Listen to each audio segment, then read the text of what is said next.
Kisahnya dimulai dari kebiasaan masyarakat jahiliyah, yang dari kebiasaan ini dikenal dengan keistimewaan mereka. Sampai hari ini nggak ada yang menandingi keistimewaan ini. Apa di antara keistimewaan itu? Orang Arab itu, orang Arab, kalau saya katakan Arab berarti yang dulu yang fasih. Kalau sekarang ada, alhamdulillah. Tapi sekarang sudah banyak bercampur bahasanya dengan ajam, sehingga menjadi amiyah, bahasa dialek, bahasa pasaran. Ya, lahjah. Di beda, misalnya gini, kalau bahasa fasih, apa kabar? Kaifa haluk? Apa kabar? Kaifa haluk ya akhi? Bagaimana kabar Anda?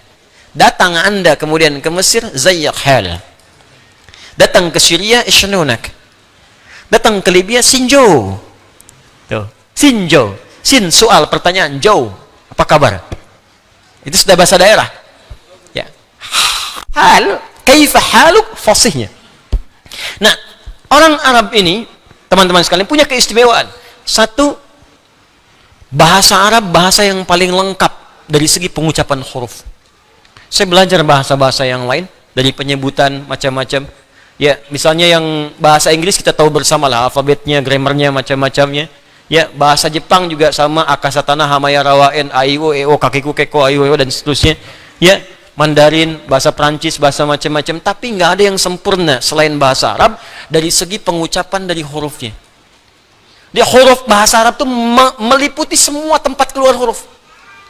Ada satu yang tidak ditemukan di bahasa-bahasa lain, yaitu huruf do. Ya. Mungkin yang lain ada a sama dengan alif kan? A, I, U ada, di Jepang ada, Arab ada, Inggris ada. How are you, man? Yeah. How are you, brother? How are you, sister? Mister, how are you? Ada. Ya, wow ada, how? Kau, sapi. Ya. Ya, bisa. Ada kan wow kan? Wow ada. Ya, mim ada. My name is Adi. Ya. Have you been? Where have you been? Kemana aja kamu? Ada. Ba ada. Di kalau Anda mau cari ba ada, tapi bo. Mana tuh? Bo. Enggak bisa. Jepang ada.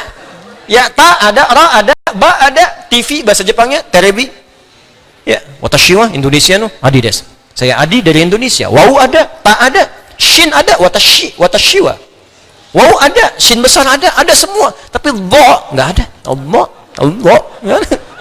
Ya, nggak ada. Saya body, misalnya nggak. Indonesia nggak ada. Silakan cek. Ya, kof ada. Ya, setiap baja hitam kotaro minami, kof ta ro mim kotaro. Ya. Hafal saya baca. Ya, ada. Ya, tapi Anda di bahasa Arab nggak ketemu cuma satu yang di bahasa Arab, di bahasa lain nggak ada. Bo. Karena itu orang Arab membanggakan dengan bahasanya, dikenal dengan lughatud dhad. Bo. Ini makhrajnya di sini bo. Waladhdallin. Bo. Jadi ketika Allah menurunkan Al-Quran dengan bahasa Arab, bukan sekedar nabinya orang Arab yang memang harus dengan bahasa Arab. Kalau enggak, bagaimana bisa mengkhitab kaumnya? Kaum orang Arab turun Quran pakai bahasa Inggris misalnya, enggak akan paham.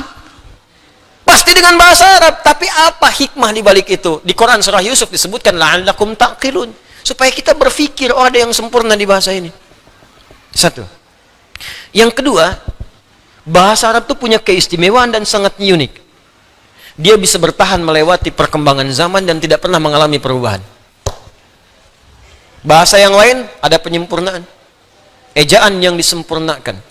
Makanya kalau ada kitab dituliskan selain dengan bahasa Arab, pasti ada penyempurnaan. Silahkan cek. Saya juga kadang-kadang suka senyum-senyum. Ada kitab suci edisi revisi. Anda bayangkan. Yang revisi siapa? Kalau memang buatan manusia begitu. Tapi kalau Quran, pernah nggak dengar Quran edisi revisi? Nggak ada. Terjemahannya karena bukan Arab, mungkin menyesuaikan. Ini bahasa Arabnya sampai sekarang gitu-gitu aja. Dari Abu Jahal sampai yang sekarang itu sama aja. Alif lam mim, alam nashrah, sampai sekarang nggak berubah saking sempurnanya. Coba kalau diturunkan selain bahasa itu, kebayang ada penyempurnaan. Ulama dengan ubaru beda. Ulama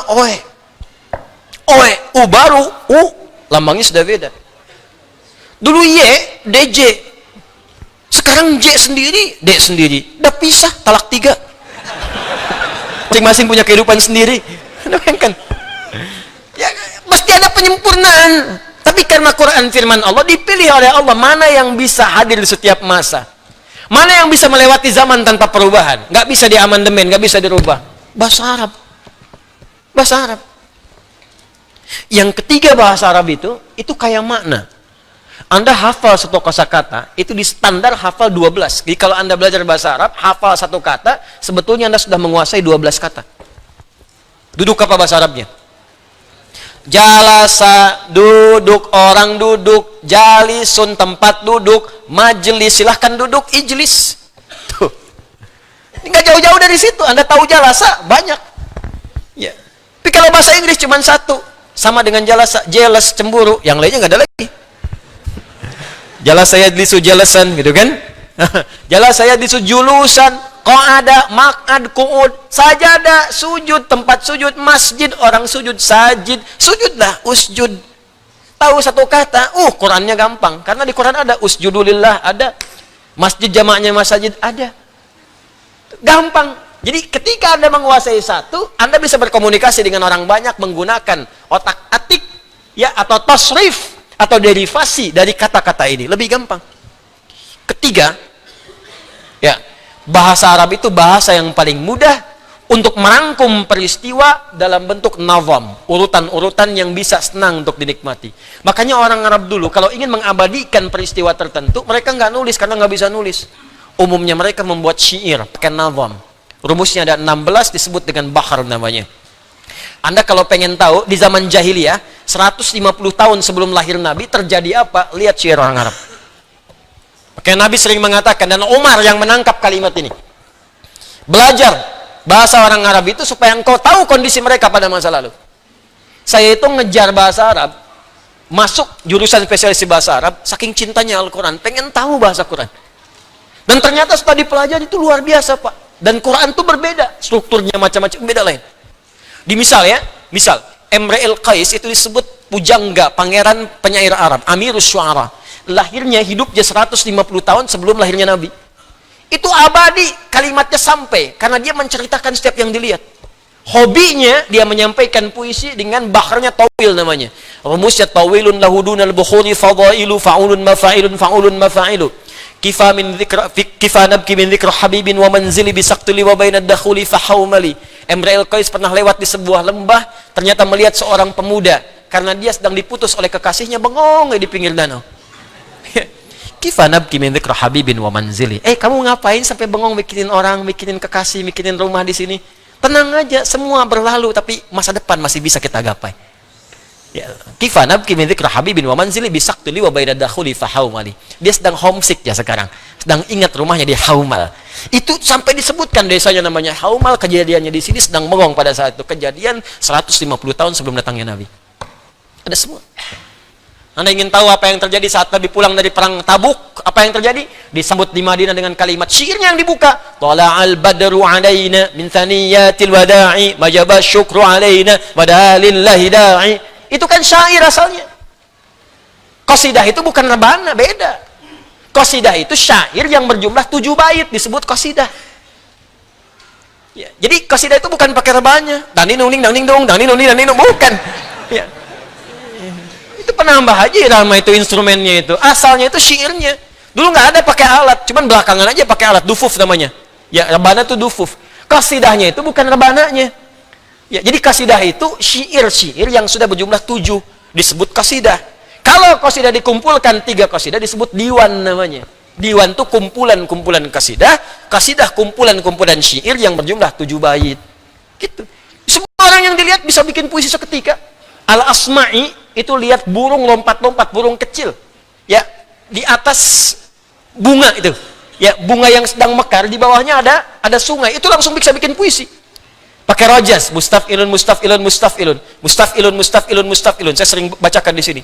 Sautus safiril bulbuli, hayyaja qalbi thamili, Al-ma'u wa zahru ma'a zahri lahvul muqali. Fa anta ya sayyidali wa sayyidi wa maulali fakam tayammuni ghazayilun uqayqali.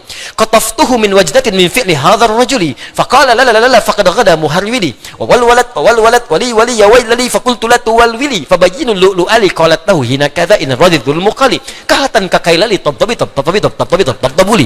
Wah, coba ulangi. Saya aja setengah hidup mempelajarinya. Kan orang bilang setengah mati kan, setengah mati itu sekarat. Itu luar biasa. Ya, itu nampak itu bukan cerita biasa, bukan kalimat-kalimat yang bisa dibacakan tertawa atau senyum belaka, tidak. Itu kisah kejadian, ada nyata. Nyata itu. Di mereka kehidupannya dahsyat, bisa bikin lihat antum aja jadi syair. Ya. Sautu safiril bulbuli, ya pakai tawil aja deh. Ya, fa'ilun mafailun fa'ulun mafailun fa'ulun mafailun fa'ulun mafailun. Jalastu fa'ikun al-kursi fara'aitu fara'aitu ra'isun aswada jalisun amami biqafiyatihi. Ya, misal saya duduk sedang di bangku sedang mengajar, maka di hadapan saya ada sudut kemiringan tertentu, seorang pakai peci hitam duduk depan saya. Ya, fatabassama dhahikan ra'ani, maka dia tersenyum-senyum sambil ketawa melihat saya. Ya. Itu dibikin aja, rumusnya ada sendiri ya. Ya, cuman maaf, kalimat itu cuman cerita. Cuman kisah. Kadang-kadang ada khayalan, makanya ada imajinasi. Kadang-kadang khamriyat hanya untuk ngajak pesta. Pakai syair, makanya nanti ada musik yang diharamkan karena gabung dengan pesta. Suatu masa nanti ada umatku menghalalkan musik dengan zina, dengan sutra dan sebagainya. Karena orang kalau datang sekarang ke diskotik, datang ke tempat-tempat hiburan, pakai pakaian bagus, terus ikhtilat macam-macam, joget-joget macam-macam, musiknya nyantu di situ. Itu udah ada, yang sekarang telat. Udah ada, namanya khamriyat. Ya, pakai musik, pakai hiburan, pakai syair untuk minum-minum khamar. Ada banyak. Ya, ta'ala ila khamri nu'alina. Ya fawailul lis-salati wal musallina. Ayo kita mabuk-mabukan yuk, minum khamar. Kalau salat mah disebutnya celaka karena Allah berfirman wailul lil musallin, bukan wailul lil khamirin. Itu tuh saking mereka pengennya mabuk-mabukan untuk meninggalkan salat. Sampai menyebutkan, yang kena neraka kan orang salat, bukan yang minum khamar. Dalilnya wailul lil musallin. Tuh. Menempatkan sesuatu bukan pada tempatnya, dikecam oleh Al-Qur'an. Diluruskan kalimat-kalimat itu. Dia sudah ada. Ada bikin puisi misalnya, maaf ya, untuk memuji. Ada yang untuk berzina, ada bikin puisi dulu untuk zina, ada. Narik memikat pasangan, ghazal namanya. Ya, ghazaliyat disebutkannya. Ada untuk memuji namanya madah. Nabi pernah dipuji oleh seorang sahabat sampai Nabi punya seorang syairun Nabi namanya Hasan bin Thabit. Ya, ada lengkap semua. Tapi isinya nggak ada yang tentang bimbingan kehidupan. Maaf, tidak ada petunjuk-petunjuk bagaimana menjalani masa depan. Tidak ada bagaimana tatanan sosial. Tidak ada dorongan untuk menggali pengetahuan. Maka, ketika Allah menurunkan wahyu kepada Nabi Muhammad SAW, itu kalimat Qur'annya indah. Saking indahnya, ada yang menduga itu mirip syair. Karena rumusnya, yang paling menarik, ada kemiripan. Walau hakikatnya nggak sama sekali. Apa kemiripannya? Yang tadi i di Quran ada a semua. Nih lihat nih. Wadduha wal laili idza ma wadda'aka rabbuka wa ma walal akhiratu khairul laka minal wala sawfa yu'tika rabbuka. Lihat, semua a. Ada yang ujungnya kaf. Alam nashrah laka sad wa wada'na anka wizr alladhi anqadha dhah wa rafa'na laka dhikr. Tuh. Sedangkan orang Arab pun bikin syair ujungnya tuh ada saja ujungnya. Ada kaf, ada lam disebut dengan lamnya. Ada mim ujungnya. Jadi mereka menuduh Nabi, itu mah bukan wahyu, itu syair seperti kami. Jelas. Asatirul awwalin, itu mah informasi orang-orang dulu yang dibukukan lagi, yang disampaikan oleh Muhammad SAW. Ya, maksud dibukukan di sini dihimpun kembali. Muhammad itu syair, cuma mereka nggak bisa nuduh syair karena rumus syair nggak ada di Quran. Karena rumus syair terbatas, tawil, faulun mafailun di Quran nggak ada rumus itu. Nggak bisa dipakai. Al-Baqarah bukan rumus itu. Wadduha bukan rumus itu. Rajas, mustafilun, nggak ada. Nggak bisa dipakai di Quran. Ayat apa yang mengikuti rumus itu? Nggak ada. Madid, mufa'alatun, fa'ilatun, nggak bisa dipakai. Nggak ada rumusnya. Di mereka kebingungan. Mau nuduh Quran nggak bisa karena nggak mengikuti rumusnya syair. Tapi kalimatnya bisa indah seperti itu dan isinya beda. Sehingga apa yang terjadi? Ketika Nabi banyak dituduh demikian, maka ditantang oleh Allah. Kalau kamu menuduh Al-Quran syair seperti yang kamu ucapkan, silahkan bikin semisal Quran. Buat. Kalau engkau mampu buat. Bahkan aku jadikan setiap huruf-huruf Al-Quran adalah huruf-huruf yang biasa engkau gunakan untuk bikin syair itu. Makhrajnya sama, hurufnya sama. Dari mulai paling bawah sampai dengan kelisan muncul. Aku tunjukkan kepada kalian. Aku buka dengan alif, lam, mim. Kalau kalian mampu, bikin yang seperti Al-Quran. Nih, aku turunkan dari makhraj yang sama, dari huruf yang sama, seperti yang kalian buat dari syair-syair itu. Sekarang kalau mampu, dan kalau benar tuduhan kalian Quran bagian dari syair, bikin semisal Al-Quran. Maka itu nanti di ayat ke-23-nya akan ditegaskan tantangan Allah itu. Qul in kuntum tuhibbuna Allah. Itu Ali Imran ayat 31. Ayat 23. Qul bukan kul wa in kuntum. Oh, kan jarang ngaji itu. Wa in kuntum fi raibim mimma nazzalna ala fa'tu bi suratin min mithli wad'u syuhadaakum in kuntum baik. Ya, wad'u syuhadaakum min dunillahi in kuntum shadiqin. Fa illam taf'alu walan fattakhun narallati waquduhan wa'iddat lil, maka muncul tantangan Allah. Ayo buat semisal ini. Jadi alif lam mim dan yang lainnya ketika diturunkan membuka ayat-ayat dan surah-surah dalam Al-Quran, itu salah satunya bermakna tantangan kepada orang-orang Arab yang sering menuduh Nabi Quran rekayasa Nabi, Quran buatan Nabi. Maka silahkan buat seperti Quran ini. Bahkan huruf-huruf dalam Al-Quran dibuat oleh Allah dengan huruf yang sama seperti kalian membuat puisi-puisi dalam kehidupan kalian itu. Ternyata sampai Nabinya wafat pun tidak ada yang mampu membuat seperti Al-Quran. Ini menunjukkan Quran bukan rekayasa manusia. Ini menunjukkan Quran bukan produk budaya. Kalau produk budaya berarti setiap manusia mampu. Anda bayangkan Abu Jahal pakar bahasa Arab, Abu Lahab pakar bahasa Arab, banyak pakar bisa bikin puisi Arab, bisa bikin qasidah Arab, tapi nggak bisa menyaingi Quran sampai mereka takluk, sampai mengatakan ini bukan buatan manusia biasa. Sampai nggak bisa menyoal Quran. Silahkan cek di tafsir-tafsir, nggak pernah ada Abu Jahal bertanya apa maksudnya alif lam mim, apa maksudnya Toha. Saking ngertinya, saking sempurnanya bahasanya. Di mereka itu merasa bahwa Quran itu memang luar biasa, mukjizat. Cuman karena mereka iri kepada Nabi, mereka menolak Qurannya. Tapi seiri-irinya nggak pernah mereka mengatakan Quran produk budaya. Tuh. Makanya Umar yang sangat paham paham puisi Arab, baru mendengar satu kalimat langsung bergetar hatinya karena ini bukan puisi, bukan syair. Toha ma anzalna 'alaikal Qur'ana litashqa. Langsung syahadat. Karena tahu ada sesuatu yang beda. Maka kalau pakar bahasa Arab di zamannya, walaupun memusuhi Nabi, mereka mengakui Quran itu firman Allah. Quran itu tidak biasa.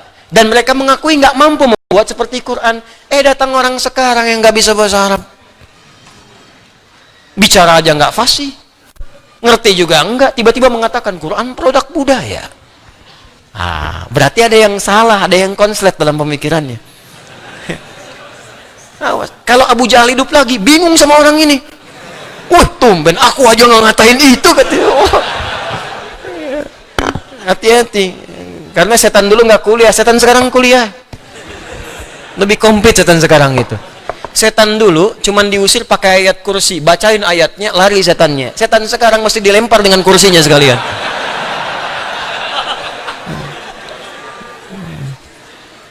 Jadi itu yang dimaksud alif lam mim.